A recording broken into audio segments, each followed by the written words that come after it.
Hey guys, what's up? It's 8-Bit Eric, and if there's one genre of games that seems to get a pretty good following when there's a hit that comes out, it's the day-to-day life sims. You know, the games like Animal Crossing and Harvest Moon, two of the most critically acclaimed franchises of all time, and most recently, Stardew Valley on the Nintendo Switch. Well, there's a brand new game that I would probably compare to all those previous games I mentioned, and that's My Time at Portia, which actually just recently came on the Nintendo Switch. I wanted to go ahead and see if it was comparable to the other ones, because, you know, I gotta be honest, I get a little addicted to doing some of these day-to-day tasks on a video game. Not so much in real life. Screw chores for real.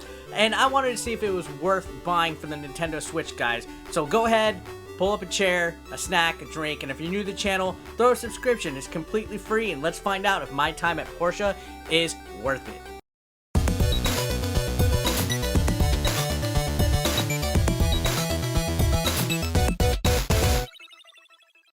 So My Time at Portia, as I mentioned, is a day-to-day sim. I don't know, is that what you would call it? A game where you take the role of a character who's new to a town, you have to introduce yourself to everybody in the village, and then you have to do everyday tasks like rebuilding your house, grinding to get experience points, chopping down trees, going fishing, even mining. I mean, this has all the elements of some of those games that I mentioned in the past, you know, like Harvest Moon. You gotta raise crops and take care of livestock.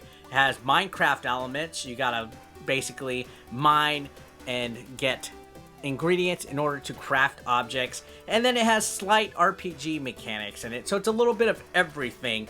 I would even say Harvest Moon in regards to building up rapport and relationships with people that you interact with day to day. So this sounds like a good formula for a great Switch game, and the months leading up to My Time at Portia coming out, I saw other people playing it, like my friend Irene from Isha Gaming. She was actually live streaming it quite a few times, and I was like, you know what?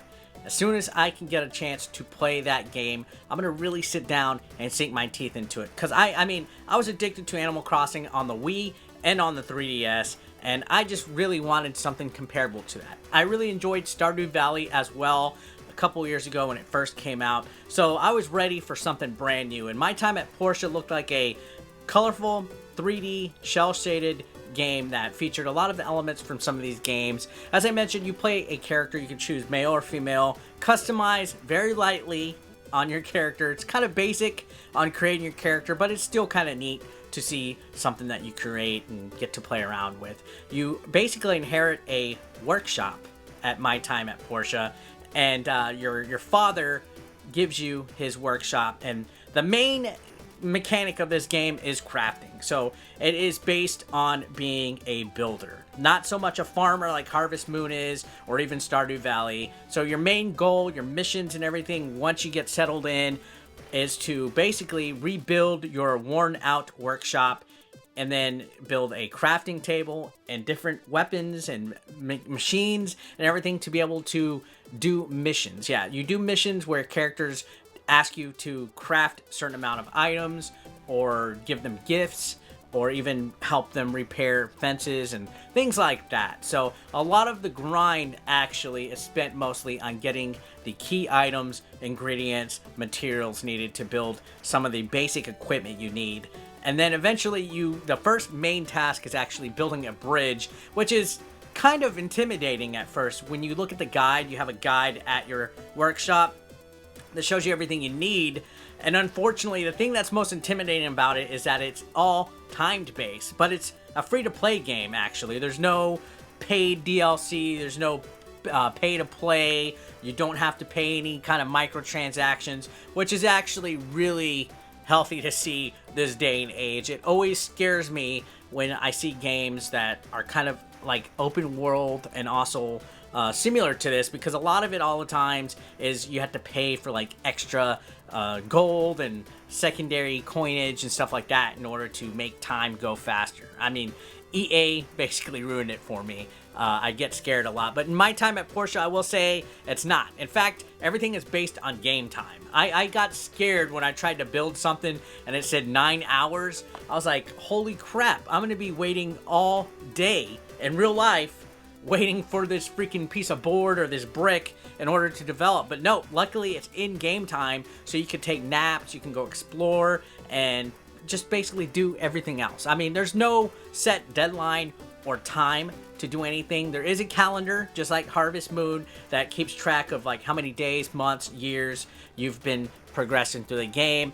Once in a while, there's like events like fishing events and stuff like that. So there is a little bit of planning and organization in way of that. And it may seem a little bit more in-depth than what it really is, but my time at Portia is actually pretty basic in regards to stuff like that. Like, it's not as in-depth as Stardew Valley. It has a basic day sim thing in there, you know, basic relationship thing. You go in town, you can give gifts, talk, interact, and you build a relationship with characters, and you can eventually marry and stuff like that, but it's not as robust as some other games like Stardew Valley are. But it's still a lot of fun. The mining elements are similar to Dragon Quest Builders and Minecraft. There's an area, an abandoned ruins in town, actually, in my time at Portia, where you can go in there, explore, pick up relics, and a lot of these relics are references to like modern technology. It's kind of interesting. The story takes place like post-apocalyptic, kind of, where there's not as much technology as there is now. In fact, there's kind of like a weird thing about technology in the past, which is present day, I guess, being bad, so they kind of reverted after the apocalypse. It has some kind of weird message behind it and stuff like that. I don't want to spoil too much of the game, but the story's actually not really necessary. It's inconsequential to enjoy this game, because there's a lot of exploration. There's a lot. You can just go and kill animals and creatures. You can challenge NPCs to sparring and stuff. You can explore. It does take a while for the game to get going, I will say that. I did kind of get a little bored initially. I was like, come on. But once you start building like your wood grinder, your stone furnace, and other items that you need to start actually sinking your teeth in crafting, it becomes really enjoyable. In fact, I had to pry myself away from it and stop killing the colored llamas and gathering materials and stuff, because it was a time waster, and I actually kind of like games where I could just get lost. You know, I have a couple hours to kill before I have to go somewhere. Time always flies by when you play games like this. Now, my time at Portia, graphical wise, doesn't really have charm to it. In fact, it kind of feels like a pretty basic like engine was built into making it. The assets, the attention to detail, everything just seems real kind of 3D polygonal, but like from like the 2000s. You know, there's not much detailing. You're not going to see Breath of the Wild type graphics on here. But it is interesting that they did choose to make it 3D models as opposed to sprites like Stardew Valley did. It is, I can applaud actually trying to make something that is a little bit more harder to produce, to make, and everything like that. But sometimes when you see graphics like this, the game does feel a little incomplete.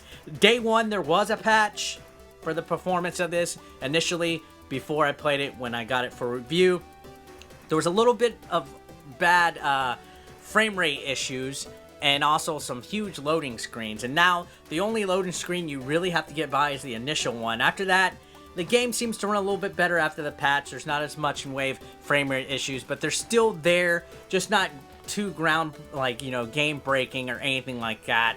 The soundtrack is amazing. Lots of times I'll be caught up in just the ambience of the soundtrack while I'm walking around in the forest or the fields or even inside the mine, the abandoned ruins. The environment and everything like that doesn't look good, but it sounds good to be, if that makes any kind of sense. There is a lot to do. There's over 100 missions. They're called commissions in here. You go to a bulletin board, you do what's needed, you are tasked. Some are slightly timed, but not too bad. Everything is doable once you get going in the game. You can also buy stuff, but it takes a while because some of the stuff is actually a little expensive. So most of the time you're going to be making stuff to sell. So yeah, you're going to be building a lot in this game.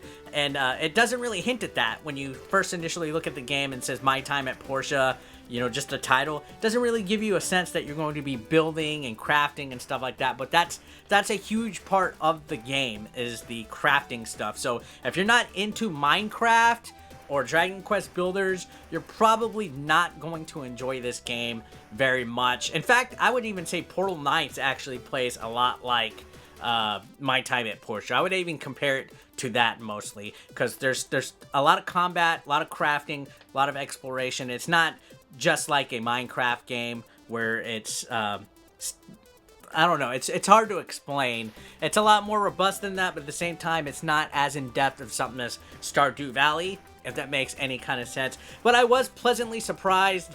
I do wish, if there was one thing that could be added on to My Time at Portia, is that there would be a co-op or an online multiplayer. I would have liked to see that a little bit more. This day and age, when there's games that are just this much bigger, it's always nice to have that option. I'm glad, you know, Stardew Valley added that in way later in its lifetime, but it's there.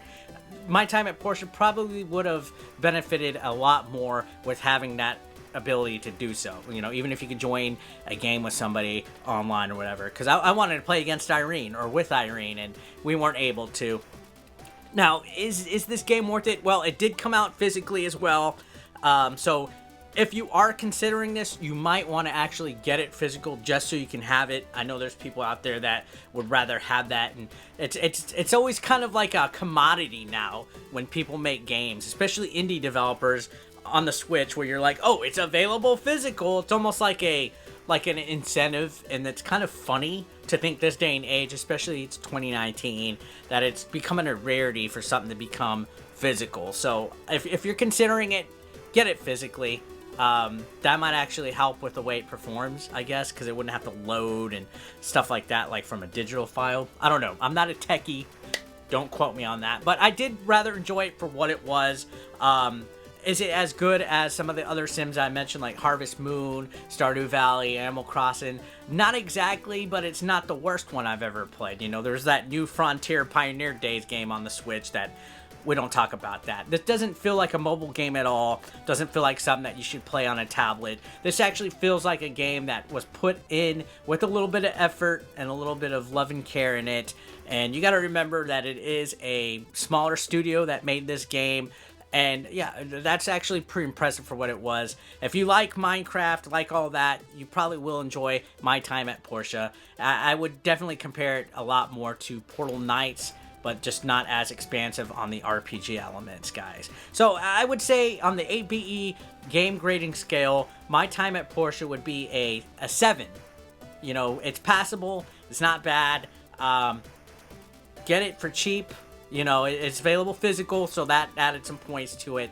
If this is your type of bag and you're looking for something that you can sink your teeth in for quite some time, then there is a good amount of content as far as, you know, the hundreds of missions that you can play through. And if you just like to have a time waster, then by all means, get it. If not, then stick with Stardew Valley. And guys, that's it for the review. Thanks a lot for always as watching. If you played this game, if you had a lot of fun with it, if you haven't, comment down below and let me know what you think about it. And don't forget to subscribe, comment, and like, all that stuff. I will see you guys on the next one. 3, 2,